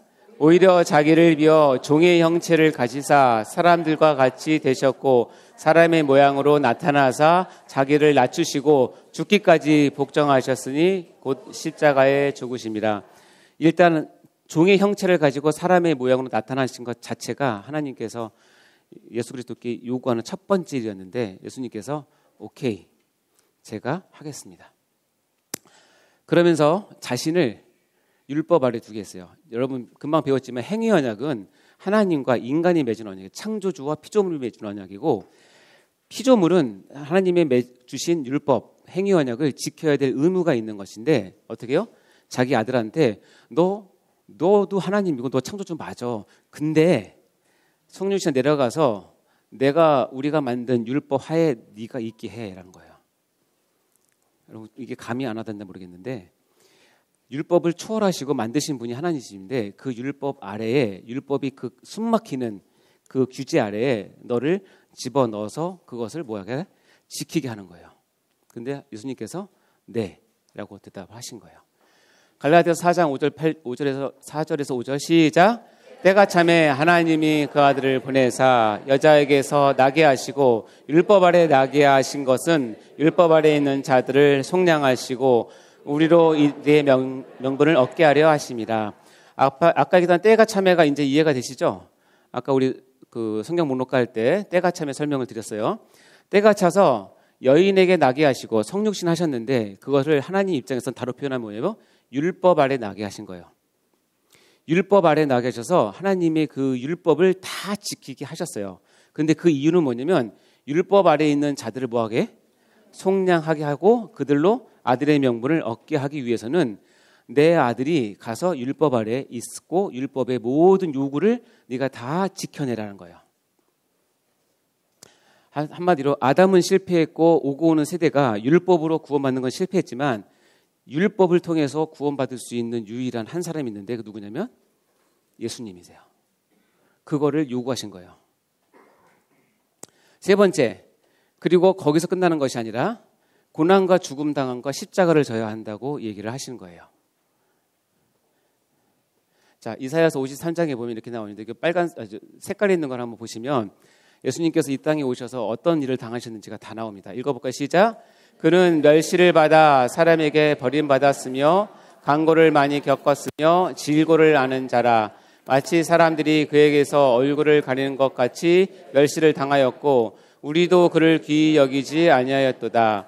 그는 실로 우리의 질고를 지고 우리의 슬픔을 당하였거늘 우리는 생각하기를 그는 징벌을 받아 하나님께 맞으며 고난을 당한다 하였노라. 이사야서가 메시아에 대해서 정말 가장 리얼하고 정확하게 예언을 한 내용들이죠. 여기 보면 이 색깔로 표시된 내용들은 예수님께서 지금 다 오셔서 그 십자가 고난을 통해서 당하신 것이죠. 그러면서 이렇게 나옵니다. 여러분 아시죠? 시작. 그가 찔림은 우리의 허물 때문이요 그가 상함은 우리의 죄악 때문이라. 그가 징계를 받음으로 우리는 평화를 누리고 그가 채찍에 맞음으로 우리는 남을 이루었도다. 율법 아래 있어야 찔림과 상함과 징계와 채찍을 받는 것이 실제적으로 예수 그리스도의 고통이 되는 것이고 그것을 통해서 어떻게 변혁이 되냐면 나의 허물, 나의 죄악 이것이 사해지고 우리가 하나님과 평화를 누리고 우리가 온전하게 치유될 수 있다는 거예요. 그것을 하기 위해서는 하나님께서 보좌 위에 서서 우리를 안타까워하면서 아이고 빨리 나아라 빨리 해라 그렇게 해서는 안 되고 어떻게 하나님은 뭐냐면 내 아들을 내려보내서 그들을 통해서 이 많은 고난과 죽임을 당하는 과정을 통해서 십자가를 지게 함으로 우리가 저질렀던 모든 죄악과 허물들을 다 감당하게 하시는 방법을 지금 아버지가 아들한테 제시를 했어요. 근데 너무 감사하게 그 예수님 만나면 꼭 두 손 잡고 감사하다 표현. 너무 감사하게 네 제가 하겠습니다라고 하신 거예요. 그러면서 마지막 미션이 뭐냐면 성부께서 맡기신 백성의 구원을 이룰 것을 요구하십니다. 자, 요한복음 6장 시작. 내가 하늘에서 내려온 것은 내 뜻을 행하려 함이 아니요 나를 보내신 이 뜻을 행하려 함이라. 나를 보내신 이의 뜻은 내게 주신 자 중에 내가 하나도 잃어버리지 아니하고 마지막 날에 다시 살리는 이것이라. 내 아버지의 뜻은 아들을 보고 믿는 자마다 영생을 얻는 이것이니 마지막 날에 내가 이를 다시 살리리라 하시니라. 자, 여기 보면 이런 속죄 언약을 통해서 하나님 아버지가 아들에게 요구하는 최종 목표는 뭐냐면 내가 내게 주신 자. 그러니까 하나님 아버지께서 구원하고자 창세전에 작정하고 예정된 그 사람들을 한 사람도 빠지지 말고 뭐하라? 구원시켜내라. 이것이 미션이에요. 미션 임파서블. 근데 예수님께서 이것이 예수님의 마음에 가장 깊이 와닿았던 것 같아요. 왜냐하면 예수님께서 이 땅에 오셔서 수시로 이 말을 해요. 내가 이 땅에 온 것은 내가 와서 내가 마음대로 하는 것이 아니라 나를 보내신 이가 있다. 나를 보내신 뜻이 있다. 그리고 나를 보내신 이제 뜻은 뭐냐면 여기 뭐요? 내 아버지의 뜻은 아들을 보고 믿는 자마다 영생을 얻는 그것이 하나님 아버지의 뜻이에요. 그러니까 예수님은 어떻게 해요? 모든 고난을 참고 십자가를 참고 죽음을 참으면서 왜 참냐면 우리를 사랑해서 참는다라고 하는 것은 맞는 말이지만 그것이 첫 번째는 아니에요. 나를 사랑해서가 아니라 아버지가 그렇게 하라고 부탁을 하고, 부탁 정도가 아니라 계약서를 썼기 때문에 좀 미안해요. 이게 조금 여러분께 조금 세속적으로 안 됐으면 좋겠는데, 하나님 아버지가 나와의 영원전에 했던 계약에 의해서 나는 이 계약을 뭐예요? 반드시 지켜야 아버지가 기뻐하고 아버지의 영광이 드러나고 아버지 뜻이 이루어지니까 거기에 자기 목숨을 다 건 거예요. 아시겠어요? 이게 우리가 구원받은 첫 번째 원인이에요. 내가 불쌍해서, 내가 예뻐서, 쟤는 헌금 많이 하니까, 쟤는 교회에서 활동을 하니까 내 구원해줘. 이거는 두 번째뿐만 아니라 세, 네, 다섯 번째이고, 그것은 실은 적어도 상관없었는데, 첫 번째는 뭐냐면 하나님 아버지가 재훈이를 영원전에 사랑해서 구원하고자 마음먹었어요. 그러니까 하나님은 오매불망 이재훈을 사랑해서 보고 싶은 거예요. 언제까지? 천국에서도. 그걸 누구를 통해서 이루시는 거예요? 예수님을 통해서 이루시니까 예수님이 정말 그 고난 가운데 힘들고 어렵고 정말 까먹었네. 더럽고 치사해도 안 입고 그래요. 여러분 생각해 보세요. 이거 나중에 내가 만든 피조물이 나한테 대고 뺨 때리고 침 뱉으면 좋겠어요? 여러분이 집에 있는 개가 여러분 밥 주고 똥 치워주고 하는데 들어오는데 앵앵거리고 물고 그러면 가만히 있습니까? 아니죠. 여보 물 끓여 그러죠.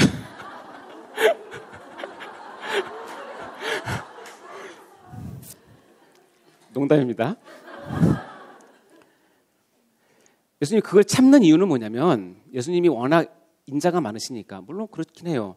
그리고 아주 못된 사람은 예수님이 그렇게 하라고 왔으니까 그렇게 하면 안 돼요, 여러분. 예수님이 그게 직업이니까. 예수님이 죄인을 용서하는 게 직업이니까 그렇게 그렇게 생각하시면 안 돼요. 참는 이유는 뭐냐면 나를 보내신 아버지가 재훈이를 얼마나 사랑하시는지 그 사랑을 이루어드리고 싶은 아버지에 대한 순종과 사랑 때문에 그런 거예요. 거기에 내가 다시 재훈이를 보니까 너무 사랑스러운 거예요. 너무 하는 게 참 어리석고 부족하지만 아이고 아버지가 사랑하는 얘가 그럴만하네 하고 참으시는 거예요. 첫 번째는 뭐냐면 나를 보내신 이 뜻은 내게 주신 자 중에 내가 하나도 잃어버리지 않는 거예요. 그래서 전에 얘기했지만 알미니안주의가 위험한 게 뭐냐면 이게 흔들려요. 하나님도 나를 사랑하고 예수님도 나를 위해서 죽으셨는데 이 독한 재훈이가 끝까지 십자가를 안 믿어. 나도 마음 먹으면 안 믿을 수 있어요. 아이고 안 믿고 말지 뭐. 그럼 하나님께서 발을 동동 구르시는 거죠. 이제 믿어야지 구원받는데 믿어야 구원받는데 그러다 제가 교통사고 나서 죽었어요? 그럼 하나님께서 세우신 첫 번째 창세전에 재훈이를 구원해야겠다는 뜻이 이루어져 안 이루어져요? 그럼 어떻게 해요? 나에게 주신 한 사람을 잃어버린 거죠. 그럼 성경이 뒤집어지는 거예요. 그래서 알미니안주의가 물론 우리 기독교로 인정을 하지만 우리가 보기에는 너무 부족한 이유가 뭐냐면 하나님의 절대 주권이 서지 않아요. 믿으시기 바랍니다. 그래서 이 속죄 언약이 왜 중요하냐면 하나님께서 우리를 어떻게 사랑하고 무엇을 위해서 구원을 예정하셨고 그래서 선택한, 즉 하나님께서 창세전에 예정한 게 두 가지 있는데 우리 하나님의 백성과 또 하나는 이 백성들을 자기에게 붙일 구원자 예수를 예정하신 거예요. 이 두 가지 예정이 하나님의 가장 큰 예정이에요. 이 두 가지 예정은 지금 다 이루어지고 있고 지금도 여러분 가운데 이루어집니다. 자, 이 네 가지를 아시겠어요? 테이블에 앉아서 너 성육신 해라. 너 율법 밑으로 들어가라. 그리고 너 구원을 위해서 고난과 십자가를 매야 되고 죽어야 된다. 그리고 내가 맡긴 한 사람도 놓치지 말고 다 구원해야 된다. 라는 것을 요구를 하셨는데 예수님께서 곰곰이 보시고 네, 제가 그렇게 하겠습니다. 라고 사인하신 거예요. 그래서 나온 것이 뭐냐면 이 요구가 있어서 성자 예수님께서 뭐예요? 순종하신 거예요. 그래서 순종은 우리의 믿음 생활에 가장 보배롭고 핵심적인 단어예요. 예수께서 순종하셨으니 여러분도 순종함이 마땅하다는 거예요. 아멘? 무엇을 위해서? 하나님의 뜻을 위해서, 하나님의 영광을 위해서 하나님께서 나를 이 땅에 보내신 것을 이루시기 위해서 여러분의 생각대로 하시면 안 되고 뭐예요? 하나님께서 요구하신 것은 뭐예요? 순종하셔야 돼요. 이것이 핵심의 가장 중요한 우리 믿음의 핵심이에요. 아멘? 자, 그러면 이렇게 순종을 한다고 사인하시니까 성부 하나님이 성자 예수님께 약속하셨어요. 그래, 아유, 내 아들아, 너무 고맙구나, 기특하다. 그러나 이게 너 혼자 할 것이 아니라 내가 이 일을 위해서 내가 너에게 이렇게 약속을 하마라고 하는 내용이 5가지예요. 첫 번째, 읽어볼까요? 시작. 성육신을 할 때 육신을 갖고 태어나지만 아담 이후로 모든 인류는 한 사람도 예외 없이 죄를 뒤집어 쓰고 태어나서 원죄를 갖고 태어나요.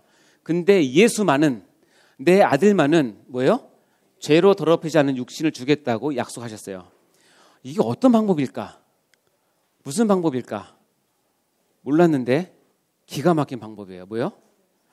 동정녀 마리아를 통한 성령이 잉태하게 하심으로 예수가 이 땅에 오신 거예요. 과학적으로 해결이 안 돼요. 그래도 어떤 사람은 예수님의 DNA는 반밖에 없다. 왜냐하면 마리아에서 받은 것만 있고 반은, 그럼 여러분 염색제 반 맞고 살 사람은 없어요. 그런 의미가 아니에요. 이거는 뭐냐면 죄로 더럽히지 않는 육체를 주신 거예요. 그리고 두 번째, 네가 그 땅에 가서 사역을 할 때 내가 전적인 지원을 하마. 네가 천사를 원하면 천사도 보내주고, 네가 기적을 베푸면 내가 다 기적을 하게 해주고, 모든 것을 너에게 지원하겠다고 약속해 주신 거예요. 그 약속 중에서 최고봉이 뭐냐면 3번 시작. 자, 지금 속죄 언약은 성부와 성자 얘기 나오잖아요. 그렇죠? 성령 얘기는 안 나오잖아요. 그럼 삼위일체 하나님인데?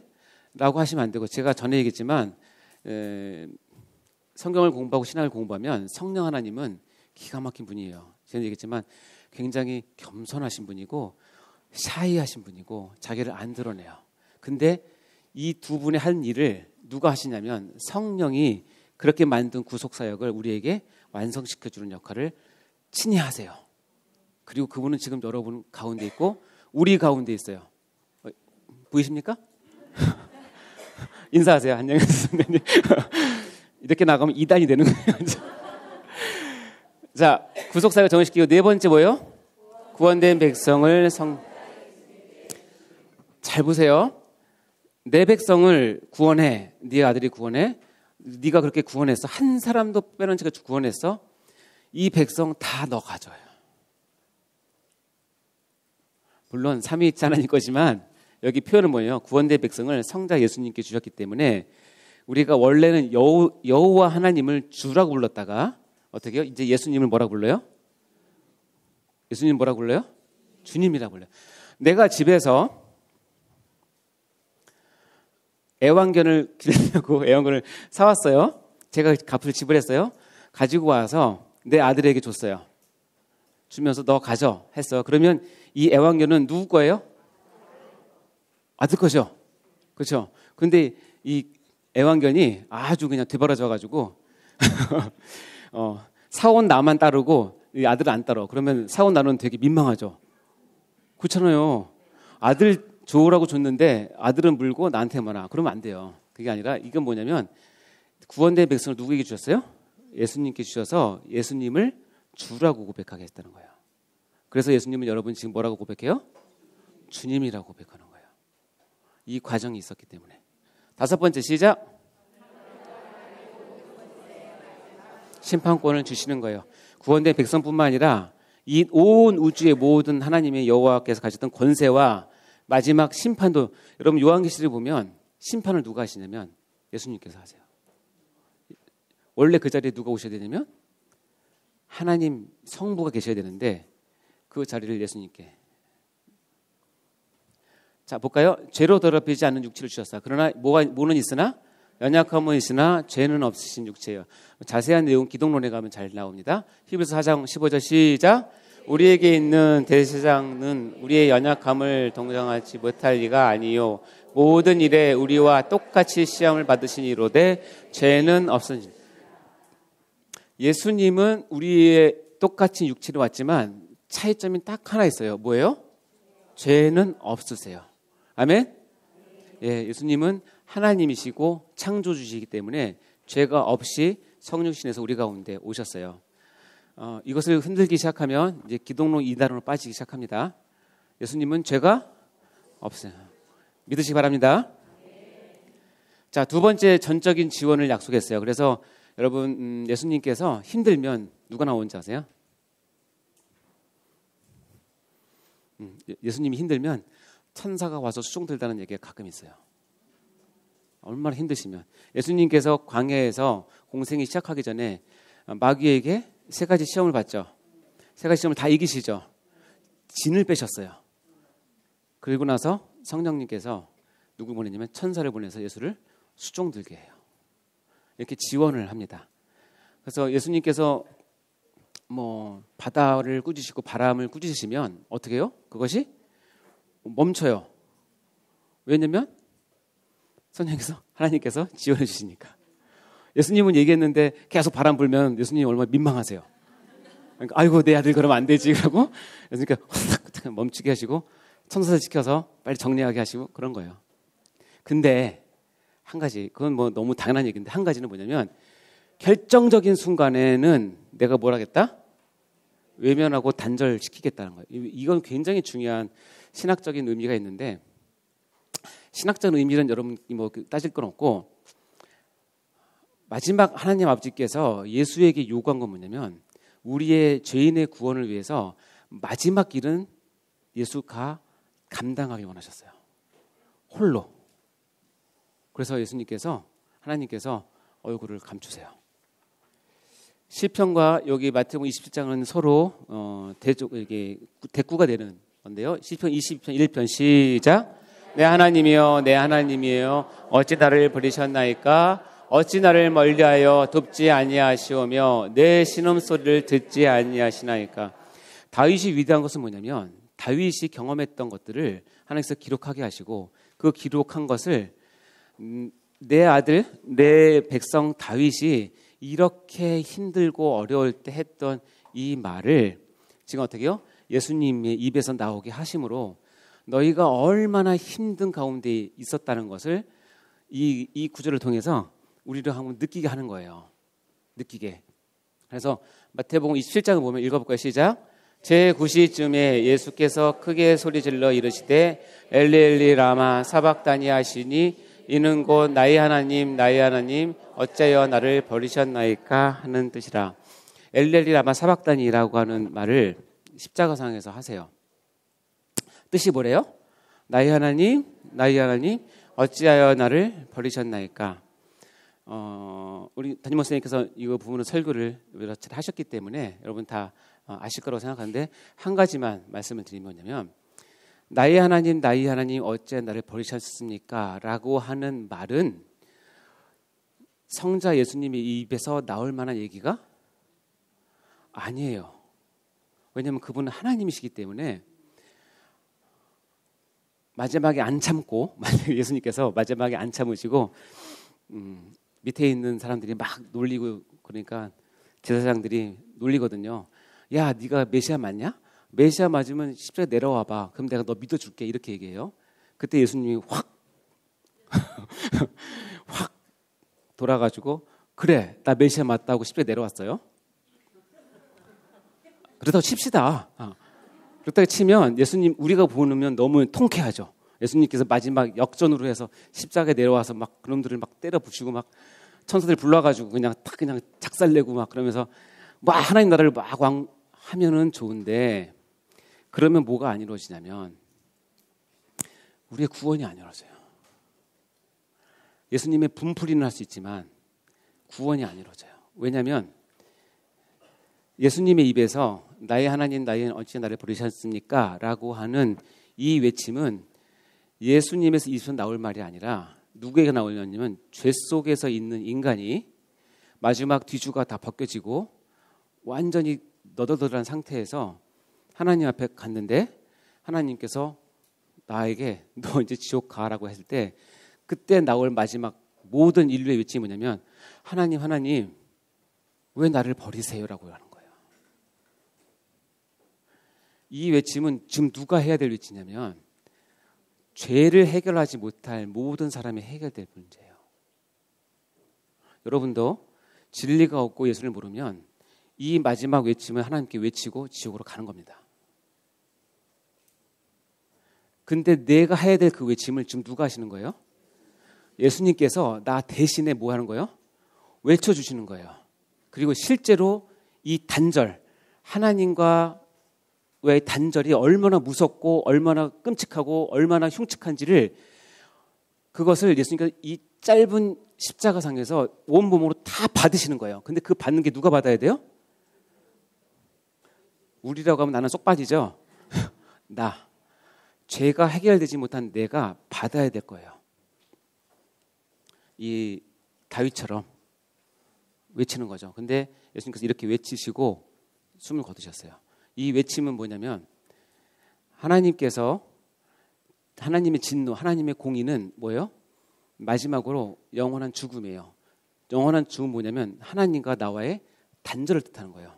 그 단절을 예수님께서 지금 미리 십자가상에서 나 대신에 맛보시는 거예요. 맛보시면서 만약에 재훈이가 예수를 믿지 않고 진리 안에 없었으면 이렇게 외치고 사라질 텐데 내가 대신 그것을 다 하나님의 진노를 다 뒤집어 쓰고 하나님께서 단절된 상태에서 하나님과의 단절, 즉 창세 이전부터 지금까지 한 번도 하나님과 예수님과는 단절된 적이 한 번도 없었는데 늘 하나님의 보호 가운데 있고 지원 가운데 있고 하나님의 그 음성 가운데 있었는데 하나님께서 그걸 딱 끊으시는 거예요. 그때 느끼는 그 공포? 절망? 그것을 엘리 라마 사박단이로 표현하는 거예요. 그런데 이 말은 여러분이 예수를 안 믿고 빈둥빈둥대고 하나님을 무시하면 여러분이 마지막에 외칠 말이에요. 그런데 이거를 지금 예수님께서 내 대신에 외쳐주시는 거예요. 그러니까 나는 어떻게 예수만 보면 너무 감사한 거죠. 야, 예수님 없으면 내가 이렇게 하고 사라질 운명인데. 이렇게 해서 하신 것이 하나님의 속죄 언약이에요. 세 번째 뭐냐면 성령을 보내주시어 구속사역을 적응시키고 이렇게 해서 이제 십자가를 통해서 구속을 완성시키고 부활하셨는데 이제 이것을 오고 오는 세대 가운데 여러분에게 나에게 적용시키기 위해서 하나님께서는 또 하나의 제3위 하나님인 다른 보혜사인 성령님을 우리에게 보내주십니다.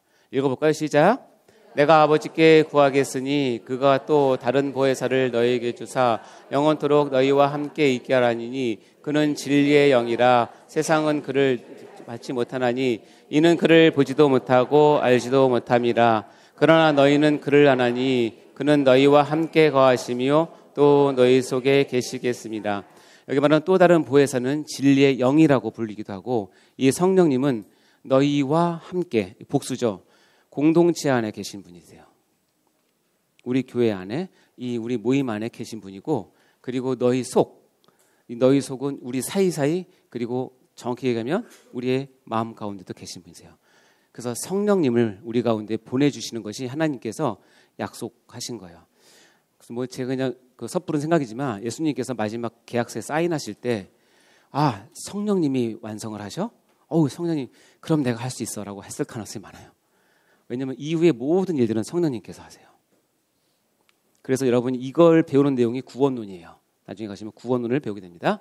요한복음 14장 26절 시작. 보혜사 곧 아버지께서 내 이름으로 보내실 성령 그가 너에게 모든 것을 가르치고 내가 너에게 말한 모든 것을 생각나게 하리라. 이 보혜사는 성령이시고 성령님이 하시는 일은 모든 것을 하나님 말씀을 가르치고 내게 말한 모든 것을 생각나게 해주셔서 진리를 깨닫게 해주시는 역할을 하나님께서 성령님께서 하시는 거예요. 자, 16장 읽어볼까요? 밑줄 친 거를 염두에 두시면서 한번 읽어보세요. 뒤에 보이십니까? 오케이, 큰 소리로 시작. 그러나 진리의 성령이 오시면 그가 너희를 모든 진리 가운데로 인도하시리니 그가 스스로 말하지 않고 오직 들은 것을 말하며 장래일을 너에게 알리시리라. 그가 내 영광을 나타내니 내 것을 가지고 너희에게 알리시겠습니다. 무릇 아버지께 있는 것은 다 내 것이라. 그러므로 내가 말하기를 그가 내 것을 가지고 너에게 알리시리라 하였노라. 여러분, 성령님이 얼마나 인격적인 분이세요. 성령님은 모든 것을 알고 계시는 전지전능한 하나님이신데 그가 스스로 말하지 않는데요. 그리고 오직 들은 것을 말한대요. 그리고 내 영광, 즉 성령님의 영광이 아니라 예수 그리스도의 영광을 드러낸대요. 그리고 뭐죠? 예수님의 것을 가지고 너에게 알리신대요. 그러니까 성령님은 정말 인격적으로 겸손하시고 굉장히 뭐라고 그래야 되나, 사려가 깊으시고, 그리고 정말 아버지 하나님과 성자 예수님께서 하셨던 일들을 정말 우리에게 잘 알려주시기 위해서 자기를 드러내지 않고 우리를 이끄시는 분이세요. 이 성령님과의 깊은 교제가 여러분께 있으시면 좋겠어요. 말씀을 통해서. 그래서 성령의 충만함은 결국 어떤 것이냐면, 여러분이 정말 하나님 앞에 하나님의 영광과 예수 그리스도를 위해서 여러분 자신을 죽이고 여러분 자신을 드러내지 않지만 목표는 분명하게 하나님의 일들을 수종들고 따라가는 것이 성령의 충만한 삶이에요. 이 일을 누가 하시냐면 진리의 성령이 오시면 이렇게 하신다고 하셨고 지금 하고 계신 내용입니다. 자, 마지막 네 번째 뭐예요? 구원된 백성을 성자 예수님께 주셨어요. 요한복음 17장 6절 7절 시작. 세상 중에 내게 주신 사람들에게 내가 아버지의 이름을 나타내었나이다. 그들은 아버지의 것이었는데 내게 주셨으며 그들은 아버지의 말씀을 지켰나이다. 지금 그들은 아버지께서 내게 주신 것이 다 아버지께서 온 것인 줄 알았나이다. 자, 그들은 아버지 것이었는데 누구에게 주셨다고요? 내게 주셨다고 말씀하십니다. 자, 빌립보서 2장 9절 11절 말씀, 중요한 말씀인데 읽어보겠습니다. 시작. 그러므로 하나님이 그를 지극히 높여 모든 이름 위에 뛰어난 이름을 주사 하늘에 있는 자들과 땅에 있는 자들과 땅 아래에 있는 자들로 모든 무릎을 예수의 이름에 꿇게 하시고 모든 입으로 예수 그리스도를 주라 시인하여 하나님 아버지께 영광을 높게 하신. 이렇게 하나님께서 자기 구원한 모든 백성을 예수 그리스도께 주시면서 어떻게 약속하시냐면, 하나님이 예수를 지극히 높여서 모든 이름 위에 뛰어난 이름으로 세우셨어요. 하늘에 있는 자들, 땅에 있는 자들, 땅 아래에 있는 자들. 그러니까 온 인류, 온 우주가 모든 무릎을 누구에게 꿇어요? 예수님 이름에 꿇게 명령하셨어요. 자, 여러분 예수의 이름에 무릎을 꿇습니까? 아멘. 무릎을 꿇고 예배드리시고 경배하고 기도하셔야 돼요. 그리고 밑에 보면 모든 입으로 예수를 뭐라고요? 예수 그리스도를 주라 시인하게 하는 거예요. 자, 그럼 두 가지를 봐요. 자, 하나님 아버지께 영광을 드리는 삶이 창조된 인간의 본분이죠. 그렇죠? 여러분 그렇게 살기를 원하십니까? 그럼 무엇을 하시면서 무엇을 해야 하나님 아버지께서 영광을 받으실까요? 예. 여러 가지 일이 많아요. 여러 가지 일이 많지만 이 일을 얘기하는 것이 아니라 여기 보면 어떻게 해요? 예수 이름 앞에 무릎 꿇는 것과 그리고 그 입에서 예수를 주라고 시인한 이 두 가지를 하나님께서 보시면 내가 영광을 받는다라고 여기시는 거예요. 아멘?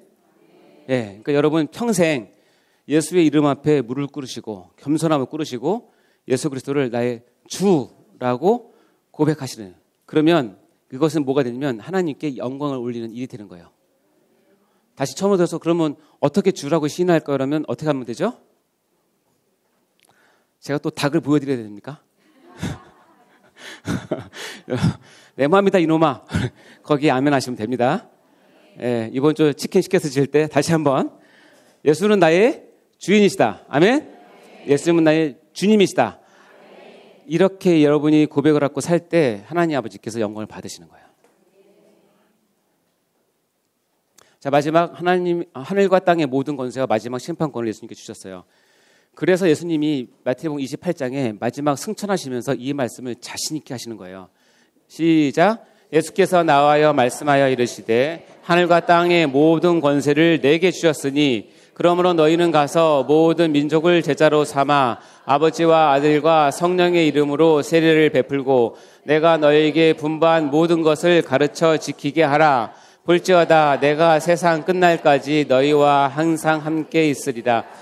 아멘. 여기 분명히 나오죠. 하늘과 땅의 모든 권세를 내게 주셨다라고 얘기하고 너희와 이 일을 할 때 너희와 항상 함께 있겠다라고 예수님께서 말씀을 하시는 겁니다.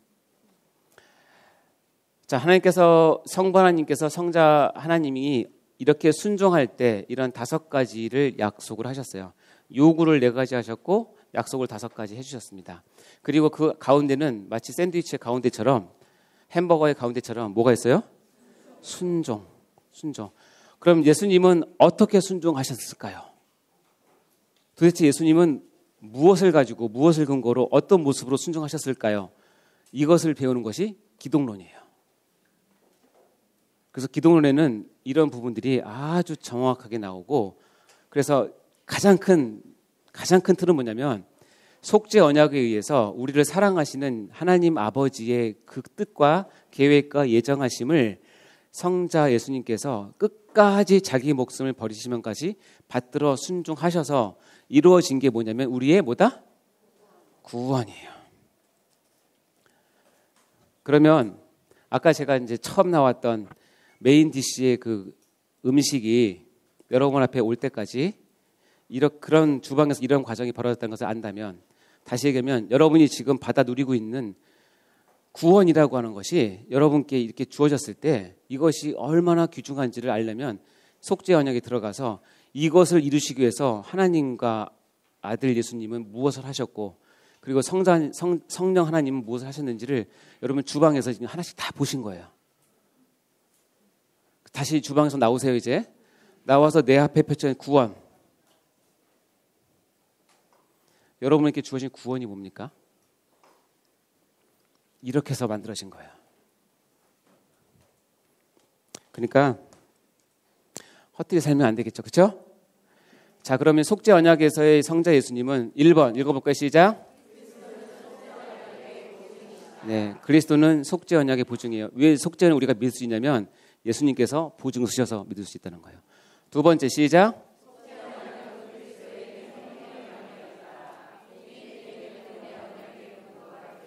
속죄 언약 금방 읽어봤지만 예수님께서 처음부터 끝까지 다 순종하셔야만 이룰 수 있는 행위 언약이에요. 근데 이것을 근거로 우리에게는 구원을 얻는 은혜 언약의 근거가 된다는 뜻입니다. 3번째 시작.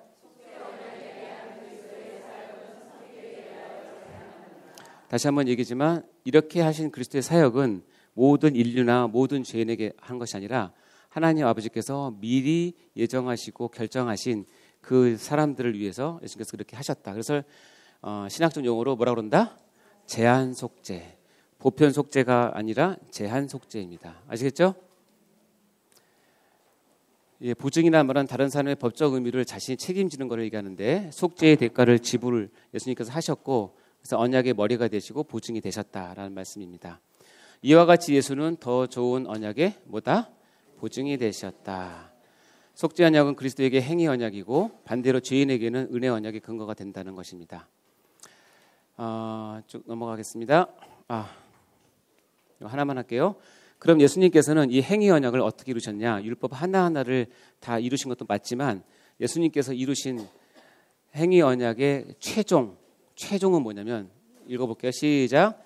피차 사랑의 빛 외에는 아무에게도 아무 뜻이지 말라.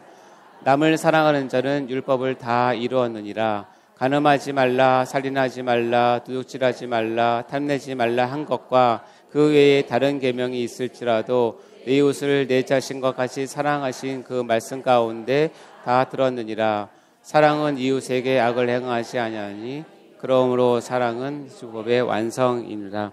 기독교의 핵심이 사랑이라고 한 이유는 뭐냐면 이런 이유 때문에 그래요. 예수님께서 율법을 완성하시는데 어떻게 완성하셨냐면 사랑으로 완성하셨기 때문에요. 그러니까 여러분도 율법을 어떻게 완성하시냐면 사랑으로 하셔야 돼요. 아멘. 그리고 제한 속죄라고 말씀을 드렸습니다. 이것은 이제 기독론에 가면 좀 더 우리가 자세하게 보게 될 것입니다. 자, 지금까지 이제 행위 언약과 속죄 언약까지 우리가 배웠는데요. 언약을 이제 정리하겠습니다. 첫 번째 줄 읽어볼까요? 시작. 행위 언약이 깨어지고 난 후에 속죄 언약은 죄인을 감동시키는 하나님의 큰 사랑이다. 자, 행위 언약과 속죄 언약의 관계를 이렇게 정의할 수 있고요. 로마서 5장 8절 시작. 우리가 아직 죄인 되었을 때에 그리스도께서 우리를 위하여 죽으심으로 하나님께서 우리에 대게 한 자기의 사랑을 확증하셨는 속죄 언약의 내용입니다. 아시겠죠? 우리가 아직 죄인 있을 때, 우리가 깨닫지도 못하고 하나님의 사랑을 요구하지도 못하는 그럴 때에 이미 하나님께서는 나를 위해서 죽으심으로 나를 향한 자기의 사랑을 확증하셨어요. 아멘? 예. 자, 두 번째 거 시작. 이어서 속죄 언약은 은혜 언약의 기초가 되고 은혜 언약은 속죄 언약 위에 세워진 확고한 언약이다. 속죄 언약의 중요한 이유는 뭐냐면 우리가 다음에 배울 은혜 언약의 기반이 되기 때문에 그렇습니다. 다음 시간에 이제 은혜 언약을 배우게 될 것입니다. 자, 우리 키포인트 두 가지 있는데요. 첫 번째 읽어볼까요? 시작. 구원은 철저히 성부 하나님과 성자 하나님 사이의 계약, 언약에 의한 산물이다. 이 말씀 이제 이해가 되십니까? 아멘. 이거는 우리의 노력이나 우리의 지혜나 우리의 어떤 거 다 하나도 들어가지 않는 상태에서 하나님께서 이렇게 하신 거예요. 너무나 감사하죠? 자, 두 번째 시작. 우리의 구원의 근거는 결국 속죄 언약을 온전히 순종하시어 다 이루어진 예수 그리스도에게만 있으며 따라서 우리는 예수님을 주님이라고 부르고 있다. 왜 우리가 믿는 종교를 뭐라고 그러냐면 기독교라고 그래요. 기독교. 기독이라는 뜻은 그리스도라는 뜻이에요.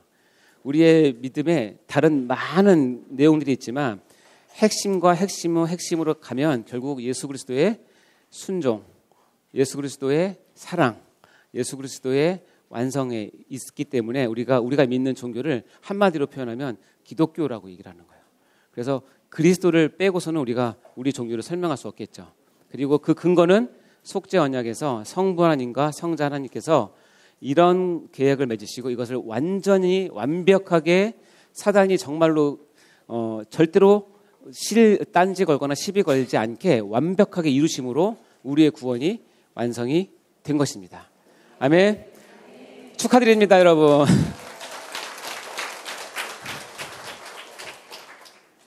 오늘 저녁에 스테이크 많이 드시기 바랍니다. 기도하고 마치겠습니다. 하나님 아버지 감사합니다. 우리의 구원이 그냥 뚝 떨어진 거저 얻어진 그냥 값싼 것이 아니라 성부 하나님과 성자 하나님 그리고 성령 하나님의 완벽한 아버지와 사랑과 협업에 의해서 동역에서 이루어졌음을 우리가 믿게 되어서 감사합니다. 우리가 늘 감사하게 도와주시고 늘 이 사랑에 감격하며 순종할 수 있는 저희 모두가 될 수 있도록 인도하여 주시옵소서.